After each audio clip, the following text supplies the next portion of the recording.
ആഫിൽ മസ്ഊദ് സഖാഫി ഉസ്താദ് ഗൂഡല്ലൂർ നമ്മെ വിട്ട് അള്ളാഹുവിൻ്റെ റഹ്മത്തിലേക്ക് യാത്രയായ വിവരം സർവരെയും വേദനിപ്പിച്ചു. 3 ചെറിയ കുട്ടികളാണ് ഉസ്താദിനുള്ളത്. അള്ളാഹു അവർക്കും കുടുംബത്തിനും ക്ഷമ നൽകട്ടെ. മെനയാന്നത്തെ പ്രഭാഷണം കഴിഞ്ഞ് ഇന്നലെ സുബഹിൻ്റെ നേരത്ത് 4 മണിക്കാണ് ഉസ്താദ് തൻ്റെ വീട്ടിലെത്തുന്നത്. ഉസ്താദ് ഒന്ന് കിടന്ന് സുബഹി നിസ്കരിക്കാൻ വേണ്ടി എഴുന്നേറ്റ ശേഷം നമസ്കാര ശേഷം ഉസ്താദ് വീണ്ടും ഒന്നുകൂടെ അവിടെ കിടന്നു. അങ്ങനെ കിടന്നുകൊണ്ടിരുന്ന ഉസ്താദ് പെട്ടെന്ന് എഴുന്നേറ്റുകൊണ്ട് എനിക്ക് എന്തോ ഒരു അസ്വസ്ഥത, ഒരു വേദന പോലെ എന്ന് പറഞ്ഞു. കിടന്ന സ്ഥലത്തുനിന്ന് എഴുന്നേൽക്കാൻ ശ്രമിച്ച ഉസ്താദിന് എഴുന്നേറ്റ് ഇരിക്കാൻ കഴിയുന്നില്ല. അങ്ങനെ ഉസ്താദ് അവിടെ തന്നെ കിടക്കുകയായിരുന്നു. അങ്ങനെ എല്ലാവരും കൂടെ ഉസ്താദിനെ ഹോസ്പിറ്റലിലേക്ക് എത്തിച്ചപ്പോഴാണ് ഉസ്താദ് വീട്ടിൽ നിന്ന് തന്നെ മരണപ്പെട്ടിരുന്നു എന്ന വിവരം അറിയുന്നത്. ആ വാർത്ത കേട്ടവർക്കും അറിഞ്ഞവർക്കുമെല്ലാം വല്ലാത്തൊരു ഷോക്കായിരുന്നു.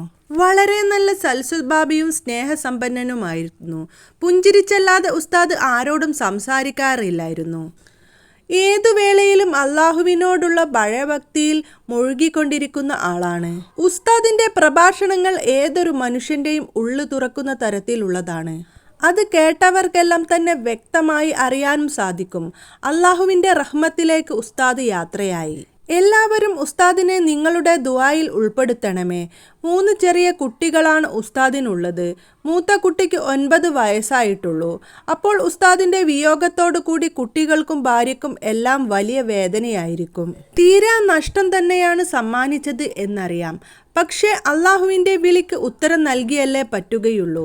അള്ളാഹുവിന് അവന് പ്രിയപ്പെട്ടവരെ അവൻ എത്രയും പെട്ടെന്ന് അവന്റെ അടുത്തേക്ക് കൊണ്ടുപോകും എന്നുള്ളത് നമുക്കെല്ലാവർക്കും തന്നെ അറിയാവുന്ന കാര്യമാണല്ലോ. ആ തീരാ നഷ്ടത്തിന്റെ വേദനയിൽ നിന്ന് കുടുംബത്തിന് എത്രയും പെട്ടെന്ന് തന്നെ സഹനം ലഭിക്കട്ടെ. ഉസ്താദിന്റെ ബർസക്കിയ ജീവിതവും അള്ളാഹു റഹ്മത്തിലാക്കട്ടെ. അള്ളാഹു അദ്ദേഹത്തിന് അള്ളാഹുവിന്റെ പക്കൽ നിന്നുള്ള എല്ലാ അനുഗ്രഹങ്ങളും ഏറ്റി നൽകട്ടെ. മരണത്തെക്കുറിച്ച് ഓർമ്മിപ്പിക്കുകയും വിഷയസംബന്ധമായി വളരെ ആധികാരികമായി സംസാരിക്കുന്ന വിഷയങ്ങളെല്ലാം വളരെ കൃത്യമായി പഠിച്ച് അവതരിപ്പിക്കുകയും കേൾക്കുന്നവരുടെ കൽബിലെല്ലാം വലിയ ഭയവും അതോടൊപ്പം നല്ല അറിവുകളും ഇൽമുകളും പറഞ്ഞു തന്നിരുന്ന പ്രിയ സുഹൃത്താണ് പ്രിയപ്പെട്ട ആഫിലെ മസ്ഊദ് സഖാഫി. അദ്ദേഹത്തിന്റെ പെട്ടെന്നുള്ള വേർപാട് മനസ്സിന് സഹിക്കാൻ കഴിയുന്നതിൽ അപ്പുറമാണ്. ഇത്രമാത്രം ജീവിതത്തിൽ പലപ്പോഴായി അദ്ദേഹം നമ്മളെയൊക്കെ തൊട്ടടുത്ത ബാച്ചിലായി പഠിച്ചു. പിന്നീട് കാന്തപുരത്ത് വർക്ക് ചെയ്തു.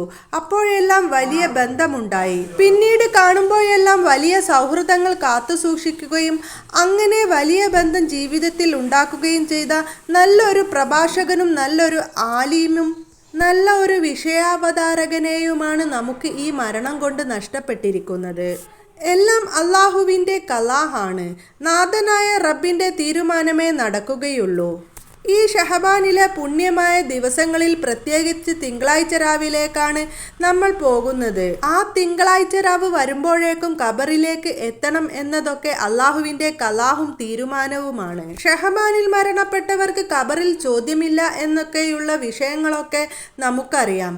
അതെല്ലാം പ്രിയപ്പെട്ട സുഹൃത്തിന് അള്ളാഹുവെ ഖബറിൽ നീ നൽകണേ.